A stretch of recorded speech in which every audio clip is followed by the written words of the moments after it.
여러분이 보시는 이 태양 광선이 사실 우리 눈에 보이지 않는 파장들이 많아요. 우린 자외선은 눈으로 못 보고 적외선도 못 봐요. 우리 인간의 눈에 딱 보여지는 것은 가시광선이죠. 그것도 평상시에는 무색이기 때문에 이게 뭐 우리의 눈에 태양 빛깔이 어떻다 모르잖아요. 근데 이게 프리즘이라고 하는 걸 딱 이 태양광선이 통과하게 되면 굴절과 반사가 일어나면서 아름다운 7빛깔 무지개로 이 스펙트럼이 확 열려지게 되는 거예요. 저는 하나님의 영적인 이 은혜의 세계에도 이와 같은 원리가 있다고 봅니다. 성경에 말씀하시죠. 은사는 여러 가지나 성령은 같고. 아멘.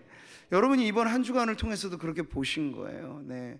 강사 목사님이 다르면 다른 만큼 참 다양하게 하나님께서 하나님은 정말 내가 경험해 보지 못했던 그런 일들을 이루시네 하는 것들을 보게 되는 거죠. 그러니까 하나님의 이 은혜의 세계, 이 영의 세계에 이 스펙트럼이라고 하는 건 엄청나게 다양하다고 할 수 있어요. 근데 그게 다양할 뿐만 아니라 하나로 딱 정리가 되죠. 바로 우리 안에 역사하시는 이는 한 분 성령님이신 줄 믿습니다. 그러니까 당신이 믿는 하나님, 내가 믿는 하나님이 다른 하나님이면 곤란해요. 근데 우리는 그렇지 않죠. 나를 통하여 정말 때로는 아주 총천연 색깔 중에 녹색 빛깔, 건강하게 푸르게 이렇게 역사하시는 하나님이, 어떤 분은 아주 열정적인 빨간 색깔로 역사하시기도 해요. 근데 그 하나님이 다른 하나님이 아니고 한 성령께서 우리 안에 다채롭게 일하신다 하는 것을 우리가 경험하게 되는 거죠. 그래서 오늘 우리는 이 모든 메시지를 종합해서 바로 성령님께 초점을 모아 우리가 이번 부흥성회의 주제로도 삼았던 성령의 불타는 교회, 성령의 불타는 성도가 되기 위해서 오늘 이 밤에는 여러분, 저와 여러분이 말씀도 그렇고 앞으로 부를 찬송도 그렇고 기도도 그렇고 온통 우리가 성령님께 올인하고 성령님께 집중하여서 성령의 충만이 우리에게 임할 때 나라고 하는 개성, 나라고 하는 인간, 나라고 하는 어떤 능력, 이 모든 것이 성령의 손에 붙들릴 때 어떻게 나타나는가를 여러분이 직접 경험하고 맛보시기를 축복합니다. 오늘 말씀을 통해서 저는 하나님 우리에게 이런 말씀으로 약속하시는 것 같아요. 내가 믿으면, 같이 읽어보시죠. 내가 믿으면 하나님의 영광을 보리라. 아멘. 나와 함께 하시는 하나님, 바로 그 하나님에 대한 믿음을 오늘 저와 여러분이 각각의 그 자리에서, 그리고 우리가 모두가 함께한 이 자리에서 고백하게 되기를 바랍니다. 저는 사실 똑같지는 않습니다만 이번에 이렇게 5일 동안의 말씀 부흥 집회, 옛날로 말하면 이제 사경회의 전통을 우리가 잇대어서 다시 이제 그것과 함께 현대에 맞는 방식으로 이런 집회를 갖게 돼서 더 의미가 새로웠습니다. 그러면서 제가 우리 한국교회의 뿌리가 될 만한, 한국교회 폭발적인 부흥의 역사가 일어났던 이 역사 현장을 함께 살펴보았어요. 여러분 잘 알듯이 1907년이라고 하는 평양 장대현 교회를 중심으로 한 마치 영적인 대폭발과 같아서 대부흥이라고 말했던 평양 대부흥 운동이 사실은 그보다 몇 년 앞선 원산 부흥의 진원지로부터 이것이 파생된 것이라고 하는 걸 우리는 알고 있습니다. 자, 여러분, 당시 장대현 교회에 그 이후로는 이제 목사 안수를 받아 목사님이 되셨지만 그 당시에는 장로님이셨던 이 길선주 장로님이요, 본인이 먼저 속에 있는 모든 것 끄집어내듯이 회개의 고백을 하면서부터 촉발된 것이 평양 대부흥의 운동이었어요. 보니까 이게 1907년인데 1906년에 친한 지인 중에 한 분이 돌아가시면서 자신의 유산 같은 돈으로, 그때 당시 미화로 $100를 길선주 장로님한테 맡기셔서 좋게 처분해 달라고 했는데 이걸 그만 길선주 장로님이 in my pocket 한 거예요. 근데 성령께서 역사하시는 그 부흥의 현장에 이제 저마다 죄를 끄집어내고 막 고백, 누가 시키지도 않았는데 성령께서 마음에 감동을 주셔서 그 600명이나 넘는 그 회중 앞에서 나 이런 죄인이요 말하는 게 쉽겠습니까? 어려운 일이잖아요. 근데 이 길 장로님이 나 이전에 내 친구가 나 믿고, 그 당시 100달러는 그때 당시에 환율로는 한 250만 원 정도, 적은 돈이 아니죠. 그거 내가 임의로 썼고 횡령을 했습니다 하는 걸 자복하면서, 너도 나도 가만히 그전에는 정말 순한 양처럼만 보였던 분들이 어디서 언제 그런 죄를 지었는지 그 마음속 죄악을, 그 오물을 끄집어내듯이 이렇게 끄집어내는 현장이 돼버린 거예요. 이 각본 없는 드라마가 만들어지게 된 것이죠. 그러면서 여러분 일어난 것이 평양 대부흥이에요. 근데 여러분 그 현장이 무슨 현장이었느냐? 바로 사경회로 모인 자리였어요. 요즘 우리 청년들에게나 뭐 젊은 성도님들에게 사경회는 꽤 낯선 단어이죠. 근데 이 사경회라고 하는 것은 성경 공부가 주가 되고 성경 공부를 목표로 해서 모인 그런 집회를 사경회라고 그 당시 불렀습니다. 그러니까 원산 부흥이 있었던 그때 당시에는 하디 선교사라고 하는 분이 중심이 돼서 이 집회를 인도하셨는데, 그때 역시도 사경회 현장에서 부흥이 시작됐어요. 평양 대부흥도 마찬가지입니다. 그해 1907년 1월 2일부터 15일까지, 우리는 지금 5일간의 집회잖아요. 근데 당시에는요, 시작했다고 하면 기본이 열흘, 보름, 길면 한 달 내내 그 모인 자리에서 성경 공부를 주로 하고 목표로 해서 사경회로 모인 것이 한국 교회의 아주 유서 깊은 뿌리였다는 거죠. 그때 당시에는 이제 우리가 지금 남녀가 함께 모인 이런 현장이지만, 그때는 남녀 7세 부동석이니까 우리의 유교적인 어떤 그런 가치관이 작용을 해서 남성도들만의 사경회가 따로 있었고 여성도들만의 사경회가 따로 열리는 그런 시절이었어요. 여러분, 아주 오래전에 이 장면을 이 사진으로 찍어가지고 남긴 자료가 있어요. 여러분 보시면 바로 그 1907년에 장대현 교회, 여기 초대 담임 목사가 바로 외국 선교사님, 우리나라 이름으로 마포삼열이라고 불리신 사무엘 마펫이, 그 당시 저 사진은요, 여성 사경회를 인도했던 그 현장의 기념사진을 지금 찍고 있는 거예요. 저기 보시면 하나하나 사실 얼굴 이 면면을 우리가 유심히 들여다보지 않으면 다 거기서 거기 같잖아요. 근데 여러분, 그때 그 당시에 하나님의 눈에 비친 이 카메라 앵글에 찍혀 있는 그분은 우리의 눈에 보기에 그 사람은 그 사람 같지만, 얼마나 주님이 눈에 넣어도 아프지 않을 만큼 사랑스러운 성도들이 지금 여기 모여서 저 예배당 빈 공간이 없어요. 빼곡하게 자리를 메워서 말씀을 공부하기 위해서 먼 길 마다 않고 오고 모이고 모여서 여러분 저런 집회가 벌어졌는데, 바로 그 현장에 성령의 불이 붙게 되자 부흥의 역사가 일어난 것입니다. 희귀한 자료를 제가 하나 찾아왔어요. 올 여름에 제가 웨스트민스터 신학교 갔을 때 거기 도서관에 고문서 자료실이 있는데, 거기 가다 보니까 이 웨스트민스터 출신의 신학교 교수들 중에도 한국 선교와 관련된 분들이 많이 있어서 한국 교회와 선교에 대한 자료를 갖고 계셨던데, 여러분 저 사진을 보세요.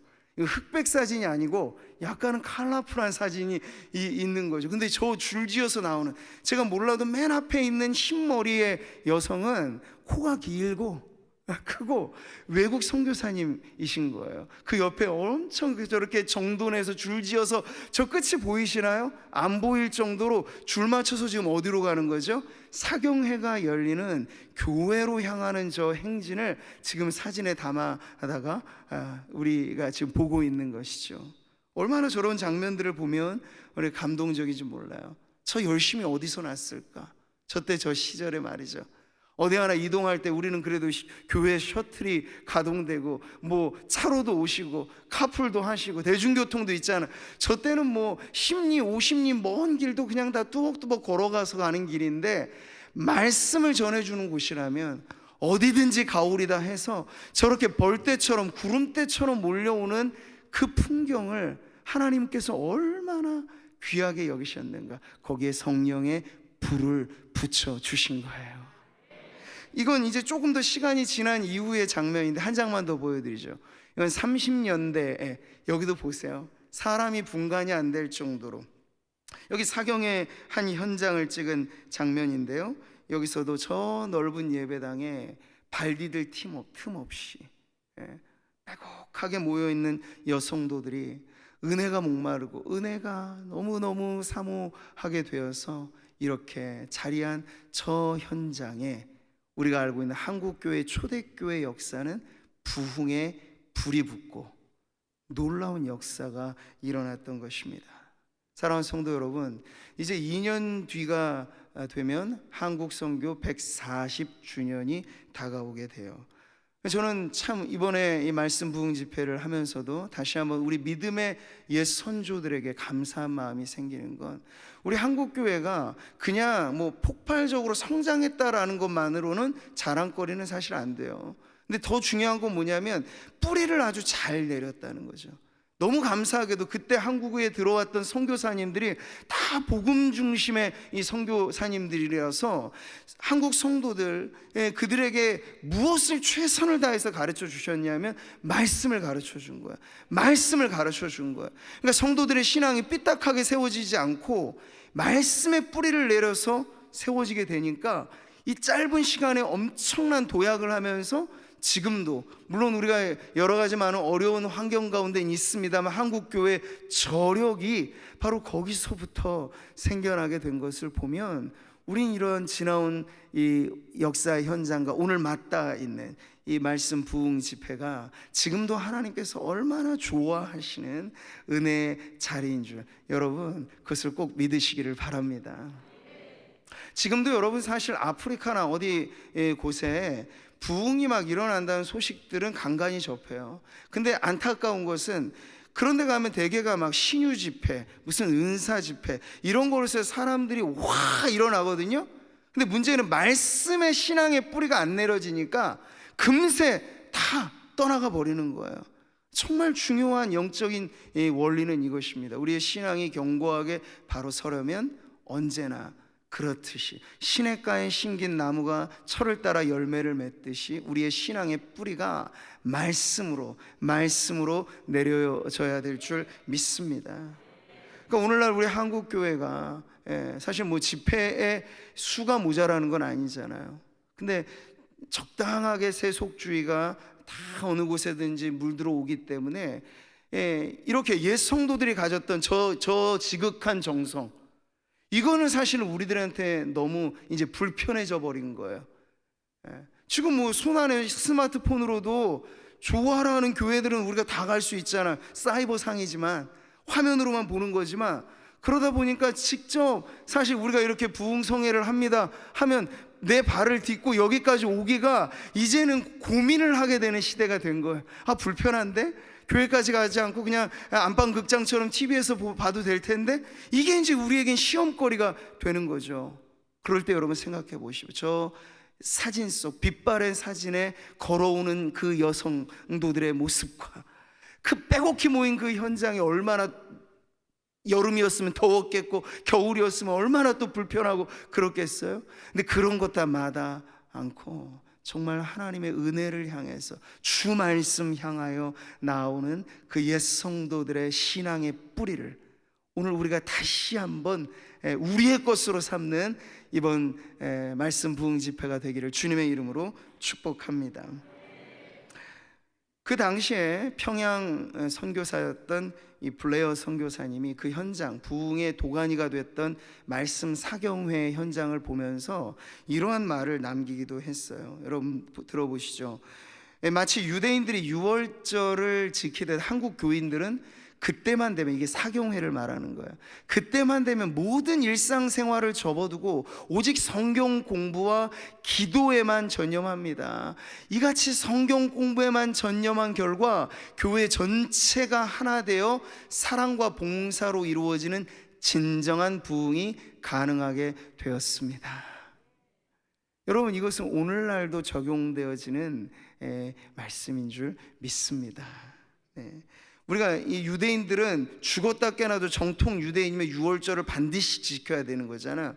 근데 마치 그런 것처럼 예배의 자리, 말씀을 우리가 교회 안에서 듣게 되는 자리라면 만사를 제쳐두고 그 유대인들이 유월절을 지키는 열심만큼이나 열심으로 지켜보십시오. 그러면 몇 날이 못 가서 여러분, 하나님께서 오순절 성령의 강림을 허락해 주셨듯이 우리가 말씀 사모하여서 모인 그 자리가 성령의 충만을 경험하는 영적인 오순절의 자리가 될 줄 믿습니다.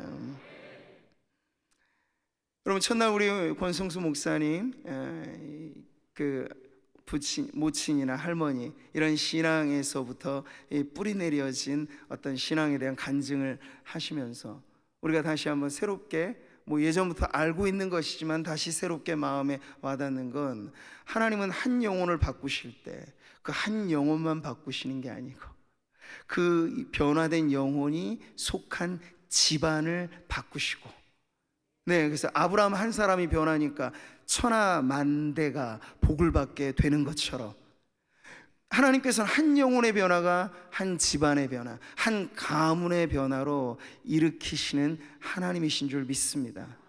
한 교회가 여러분 변화되니까, 저 군산이라고 하는 소도시에 임만호 목사님 제가 교제하면서도 들어보니까 100명 남짓한, 그것도 뼈아픈 분열의 역사로 세워진 교회에 부임하니 그게 얼마나 사실 암담해요. 청년은 딱 한 명밖에 없었고, 교회 학교 좀 키우려고 하니까 준마부대밖에 없어요. 30몇 명. 근데 거기서부터 시작을 하니까 한 교회가 변하는 거예요. 근데 한 교회가 변하니까 그 군산 일대 거룩한 영향력을 나타내는 교회로 하나님께서 쓰신 것이죠. 지금도 원리는 변하지 않습니다. 한 영혼이 변하면 한 집안이 변하고, 한 교회가 변하면 한 지역, 아니 한 지역이 뿐이겠습니까? 한 나라도, 한 민족도, 한 시대도 변화되는 줄 믿습니다. 우리의 꿈과 바람은 그거예요. 그냥 우리 상모교회만 변해서 우리끼리 좋자. 아니요, 그건 너무 이기적인 소망이고요. 우리가 복받기를 바라는 거, 하나님 나를 통하여, 하나님이여 예수 믿지 않는 내 집안의 사람들, 내 일가 친척, 내 주변에 있는 모든 사람이 복을 받게 하옵소서. 너는 복이 될지라. 아브라함에게 주셨던 축복의 비전이 오늘 저와 여러분의 꿈이 되기를 바랍니다. 우리도 그랬잖아요. 이 허벌판에 이 빨간색 벽돌에 이 건물이 지어지는 이제 근 30년이 다 되어가는 이전의 역사, 아무것도 없었죠. 주변에 보이는 건 논과 밭밖에 없었어요. 근데 지금 하나님께서 한 세대가 지나기 전에 이 교회를 중심으로 변화시킨 이 도시의 변화는 실로 엄청난 것입니다. 여러분, 그러니 우리는 지나온 역사 속에 일으키신 하나님의 이 변화가 앞으로 우리가 가야 될 미래의 청사진이 되는 줄 믿습니다.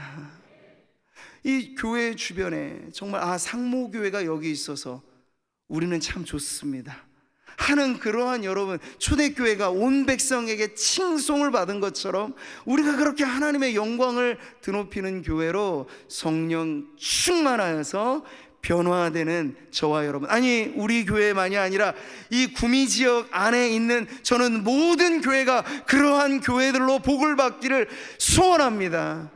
그게 우리 도시가 살 길이기 때문에 그래요. 자, 여러분, 하나님께서 이런 만남을 통해서 복을 주실 때 이제 오늘 말씀을 통해서 여러분이 이제 아셔야 될 한 가지 중요한 사실이 있어요. 우리는 다른 누군가로부터 전해 듣는 하나님을 들을 때 이게 간접적인 체험으로만 머물러 있을 수 있어요.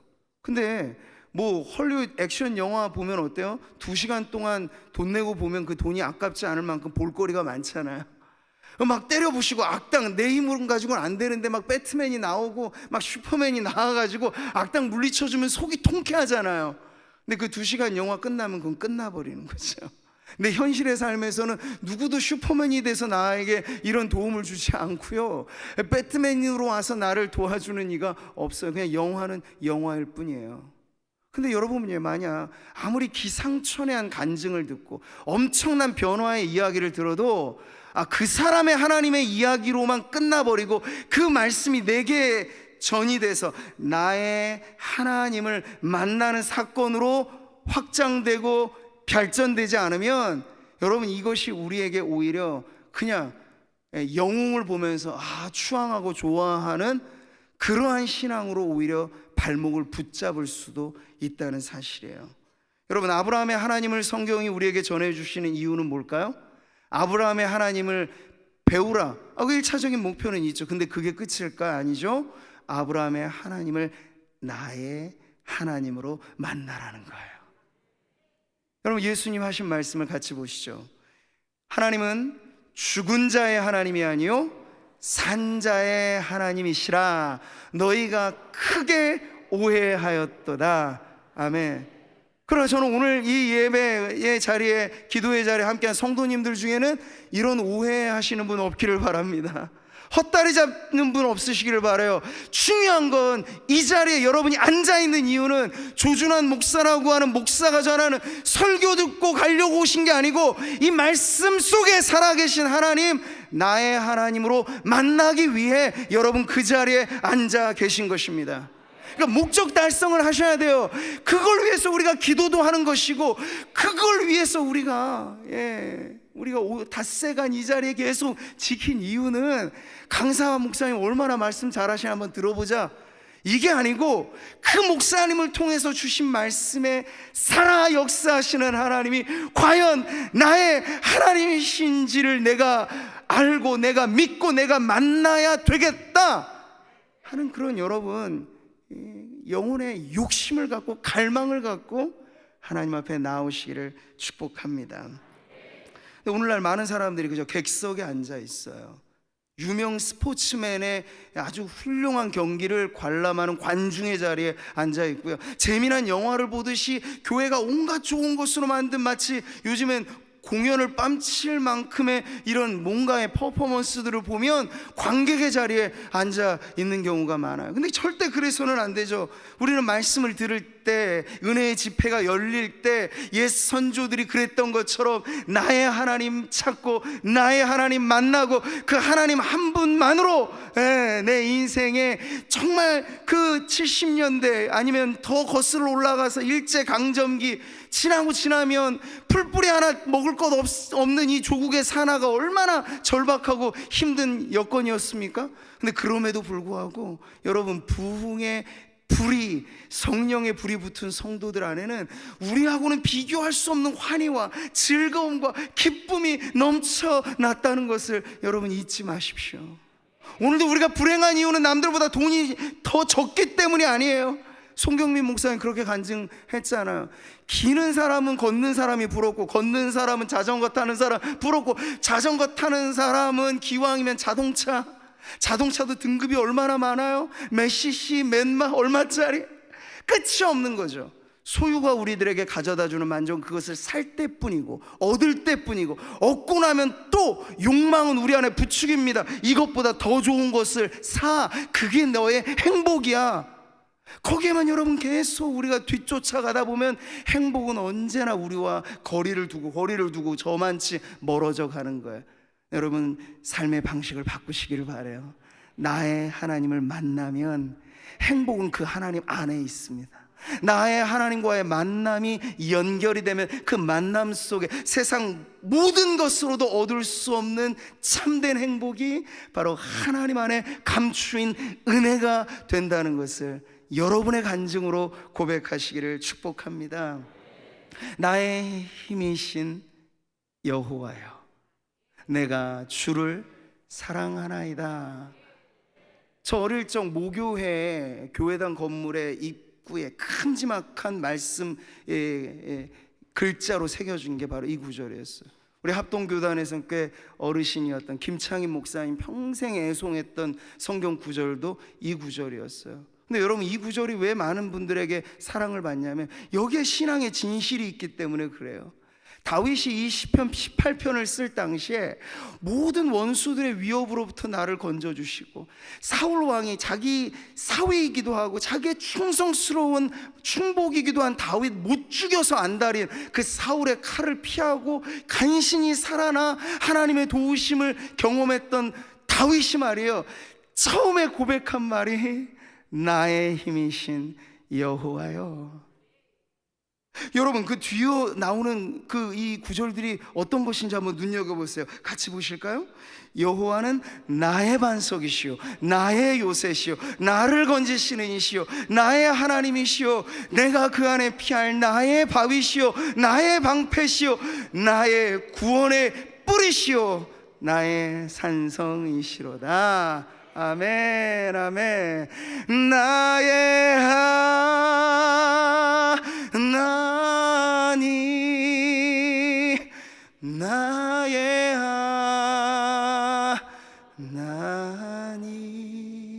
하나님, 구원의 뿌리시요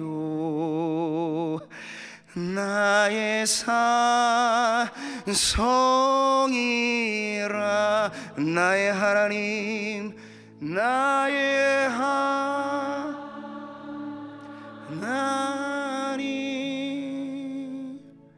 나의 하나님, 그는 나의 여호와 나의 구세주.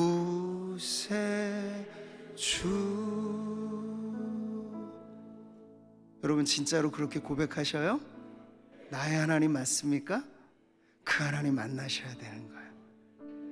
우리 찬양 한번 전주부터 해서 조금 빠르고 힘있게 한번 같이 한번 여러분의 고백으로 내 하나님, 나의 하나님, 진짜 나의 하나님, 그런 믿음으로 같이 한번 우리 힘차게 찬송하겠습니다. 나의 힘이 되신, 나의 힘이 되신 여호와, 내가 주님 사랑합니다. 주는 나의 반석이시며 나의요, 주는 나를 건지시는, 주는 나를 건지시는 나의 주, 나의 주, 나의 하나님, 나의 피할 바위시요 나의 방패. 찬양하세요. 나의 하나님, 나의 하나님,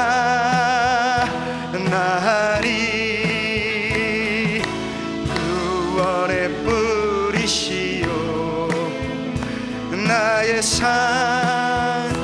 가슴으로 나의 하나님 고백하며 하나님, 나의 하나님, 그는 나의 여호와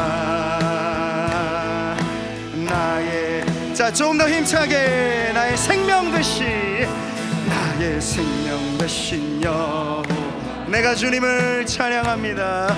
주님을 찬양합니다. 주는 나의 사랑이시며 나의 주님, 나를 이끄시는 분입니다. 주는 나를 이끄시어 주의 길 인도하시며 나의 생의 목자 되시니 내가 따르리라. 나의 하나님, 나의 하나님, 생명의 면류관으로 내게 전심으로 고백합니다. 나의 하나님, 나의 하나님, 그는 나의 여호와 나의. 한 번 더 힘차게. 나의 하나님, 나의 하나님,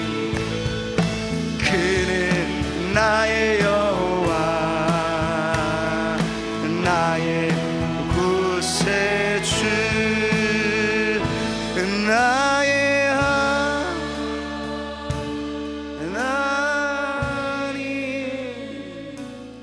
나의 하나님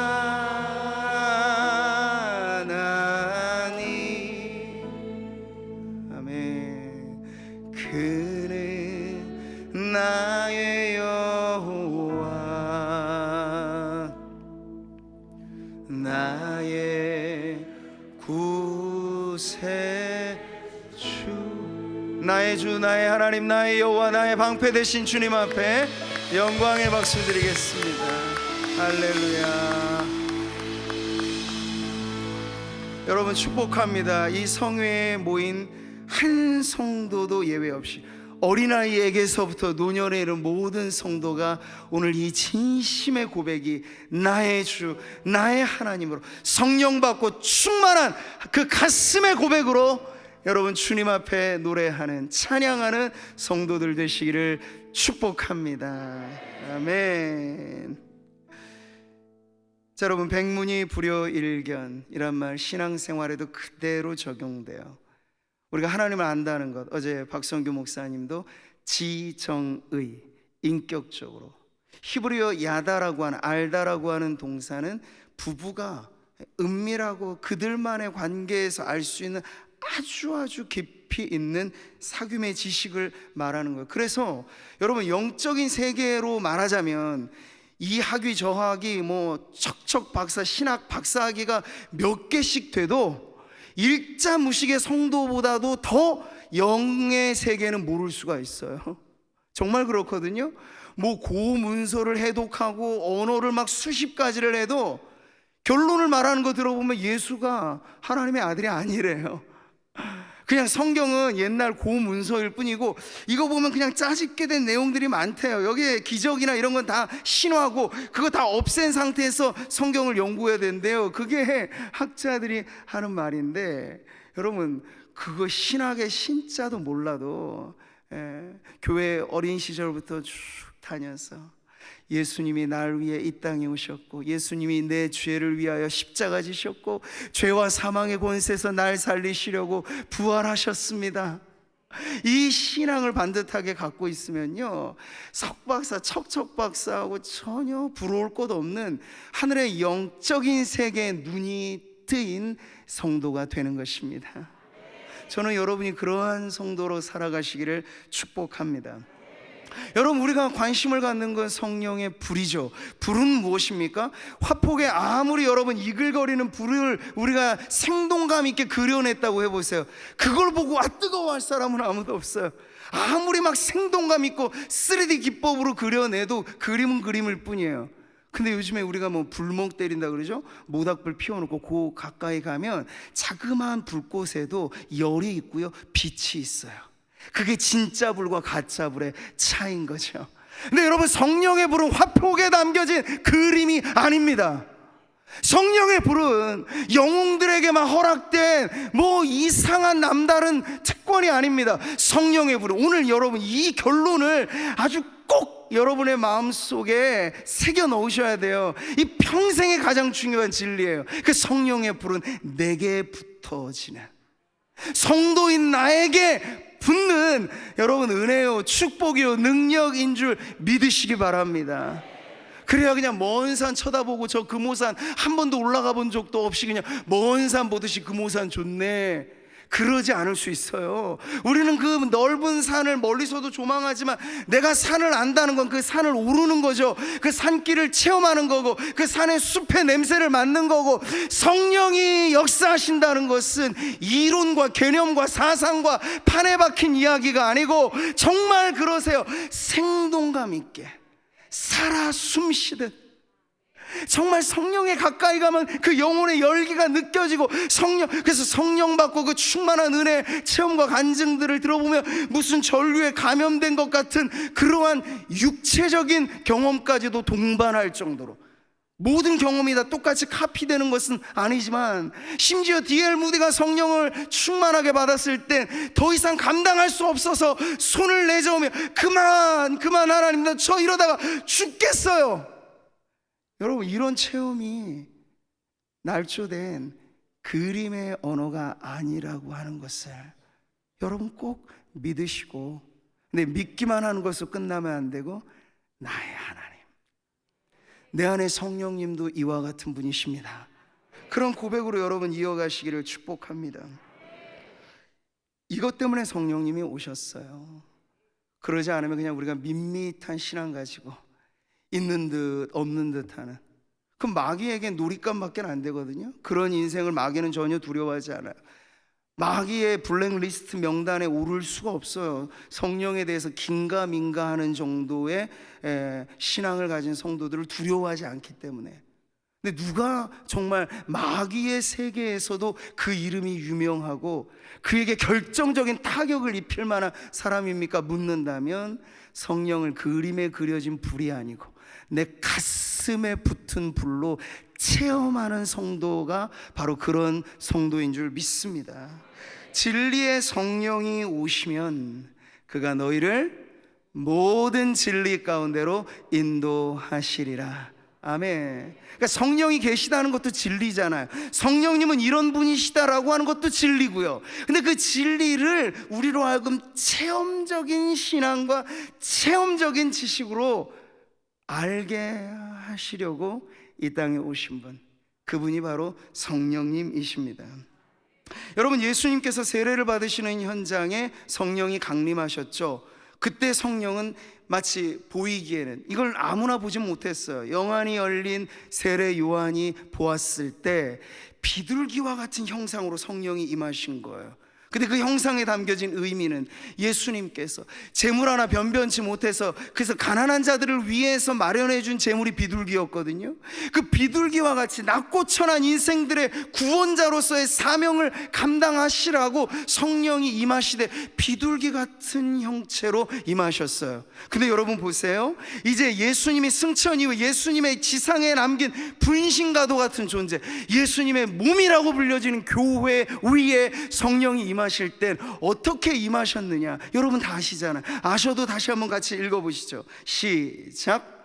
호련히 하늘로부터 급하고 강한 바람 같은 소리가 있어 그들이 앉은 온 집에 가득하며 마치 불의 혀처럼 갈라지는 것들이 그들에게 보여 각 사람 위에 하나씩 임하여 있더니. 아멘. 네, 주님의 몸된 교회가 성령을 받을 때는 비둘기 같은 형체가 아니었다는 사실이에요. 그때 임하신 성령님은 급하고 돌풍 같은 역사, 그리고 불의 혀같이 우리의 복음이 입에 담겨져서 사람들이 저항할 수 없는 강력한 권세로 선포하게 하시려고 혀는 혀로 돼 불의 혀로 임하셔서 그 120명 문도들, 성도들을 압도적으로 사로잡아 주신 분이 바로 성령님이십니다.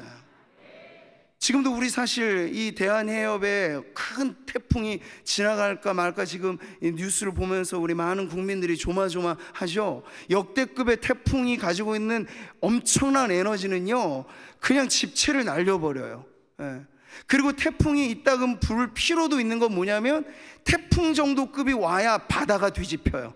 바다가 어지간한 바람에는요 그냥 산들 이 파도만 치죠. 근데 태풍이 휘몰아치면 뒤집어 놓는다는 거야. 모든 오물들을 뒤집어내고 썩어 빠졌던 것들을 뒤집어내고, 그래서 태풍이 이 자연 세계 안에서도 하나님의 섭리 가운데 일어나기도 하는 것이에요.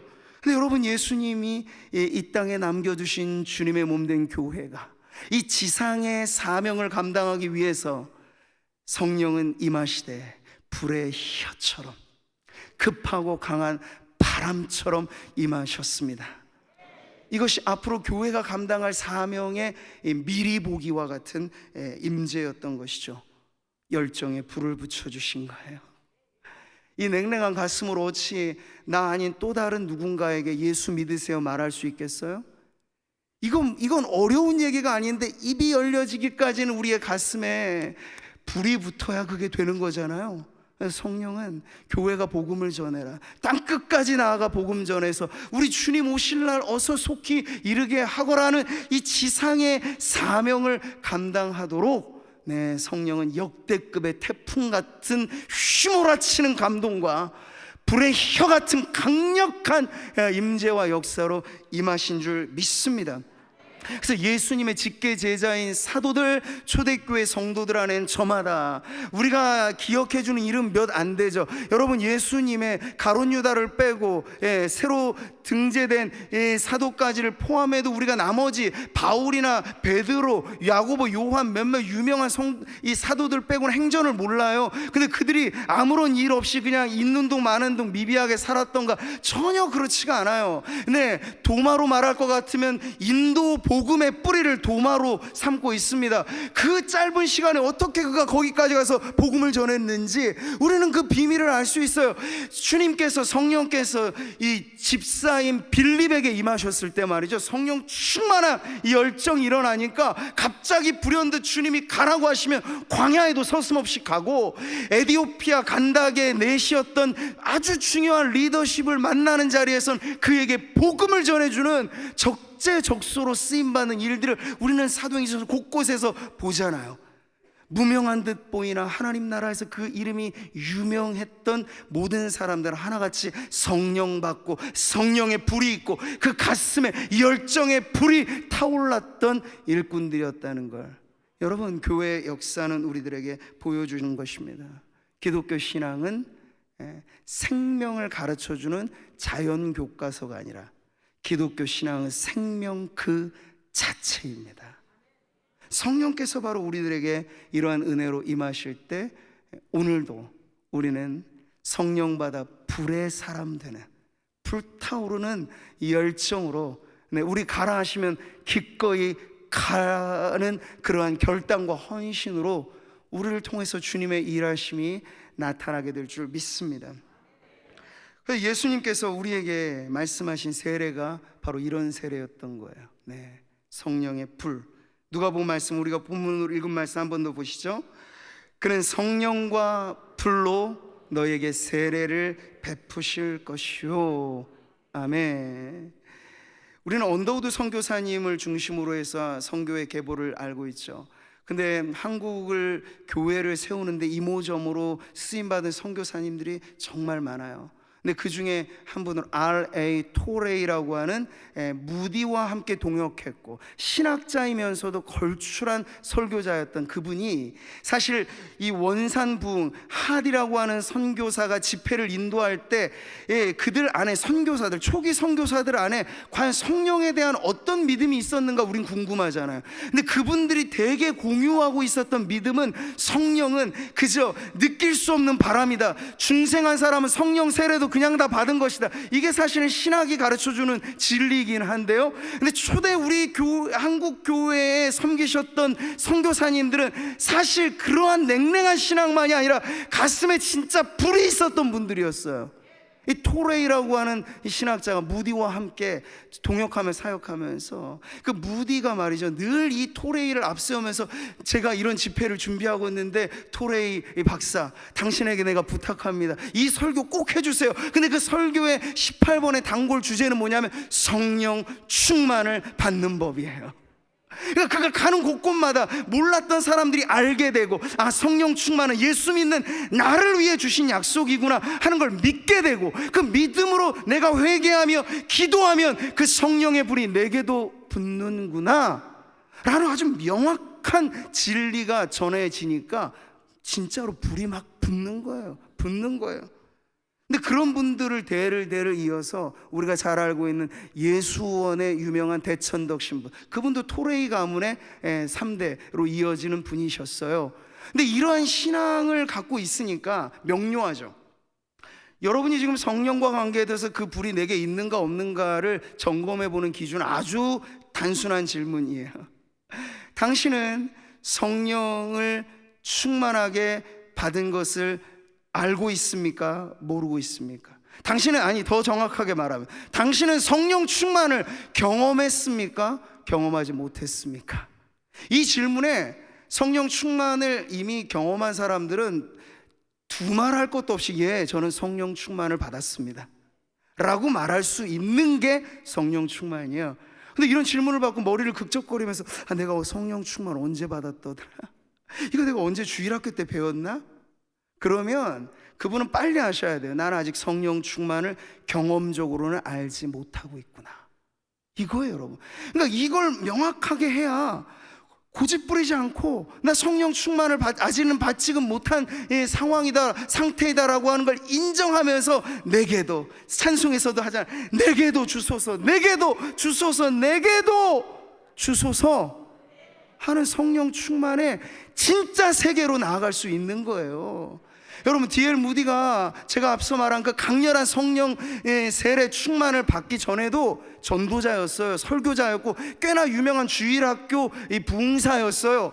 그런데 누군가 보니 이 D.L. 무디에게 뭔가 아직은 아닌 것 같은 그것을 보여서 어떤 성령 충만한 성도들이 나는 목사님 위해서 지금 기도하고 있어요.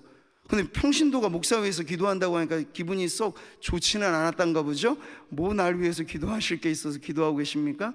저는 D.L. 무디 목사님이 성령 충만 받기를 위해서 기도하고 있습니다. 그러니까 마음에 그거 듣고 기분이 썩 좋지는 않은 거예요. 근데 그런 것을 기점으로 해서 무디가 그때부터 기도하기를 시작했어요. 그랬더니 말이죠, 그러니까 어느 집회 가서 뭐 성령 충만 받았다라고 아니에요. 여러분, 성령의 역사를 제한하지 마세요. 어느 기도원 가면 방언받고 어느 기도원 가면 치유받고, 그건 다 우리가 정해놓은 기준이에요. 무디가 성령 충만 받을 때는 길거리로 활보할 때, 갑자기 대낮에 그냥 길거리로 활보하는 중에 느닷없이 하나님께서 임하시는 거예요. 피할 수 없고 감당할 수 없는 압도적인 임재로 말이죠. 그래서 내 몸으로는 이걸 감당할 수 없습니다 할 정도까지로 그에게 성령 충만은 이런 것이야 라는 걸 경험하게 하신 것이죠. 여러분, 이게 그림의 떡이 되지 않으시기를 바라요. 여러분을 위한 축복입니다. 저와 여러분을 위해서 약속하신 복인 줄 믿습니다. 여러분, 베드로 이 사도행전의 말씀이 우리에게 그런 약속을, 도전을, 은혜를 주잖아요. 같이 보시죠. 베드로가 이르되 너희가 회개하여 각각 예수 그리스도의 이름으로 세례를 받고 죄사함을 받으라. 그리하면 성령의 선물을 받으리니 이 약속은 너희와 너희 자녀와 모든 먼데 사람 곧 주 우리 하나님이 얼마든지 부르시는 자들에게 하신 것이라 하고. 아멘. 여기 너희는 누굽니까? 아직 초신자격에도 속하지 않은, 이제 정말 예수님 복음 듣고 예수 믿을래요라고 했던 그 사도행전 초입부에 있었던 이제 들어올 제자들, 갓 태어난 신생아와 같은 그 성도들에게 베드로는 담대히 선언하는 것, 여러분이 성령의 선물을 받는 주인공입니다. 그 여러분의 오늘 우리 성도님들도 속해 계신 줄 믿습니다. 목사님, 저는 아직 성도인데요. 아니, 성도에게 약속된 축복이에요. 하나님, 저는 이제 아직 뭐 권사도 아니고 집사인데요. 아니, 여러분, 초대교회 집사님들은 다 성령 충만한 분들이셨어요. 피해 가시려고 하지 마세요. 난 성도이니까 난 아직 직분적으로는 아니에요. 예수님 믿으십니까? 예수님이 내 죄 사해 주신 분이라고 확신하시나요? 그럼 여러분, 무얼 거리낍니까? 이미 우리에겐 준비가 되어 있어요. 예수 피로 씻겨진 우리의 마음 안에 주님의 말씀은 진리라고 하는 믿음이 있고, 이것을 구하라, 찾아라, 주들이라, 그러면 너에게 줄 것이다. 이 약속 붙잡고 여러분 기도하면 그때로부터 여러분의 인생의 로맨스, 성령이 임하셔서 우리의 인생을 완전히 선로를, 이젠 마이웨이, 내가 가려 했던 멸망의 길에서 끄집어내시고, 마이웨이, 내가 하고 싶은 소확행의 작은 만족 정도로만 살다가 죽어야지 하는 그러한 것들을 다 철회시키고, 내가 살아도 주를 위하여 살고 나 죽어도 주를 위하여 죽을 것이다. 이건 성도라면 누구나 할 수 있는 고백. 여러분이 대단한 일을 해서가 아니라, 어디 먼데 선교사로 가서가 아니라, 나를 부르신 이곳, 내가 뿌리 내린 이곳에서 나 살라도 주를 위해 살고 나 죽을 때까지 주님 위해서 살 겁니다. 성령 충만한 성도로 하나님 그렇게 살기를 바라시는 줄 여러분 믿습니다. 결론으로 나아가죠. 제가 오늘 사경회 전통에 따라서 설교를 좀 준비하다 보니까 길게 준비가 됐어요. 근데 이 정도 선에서 제가 마무리를 하고 나머지는 다음 편으로 넘겨도 되니까 이제 우리한테는 지금 제가 보기엔 시간이 없어요. 시간이 없는데 뭐냐면 제 결론이 여러분 또 말씀 듣고만 가라는 얘기가 아니에요.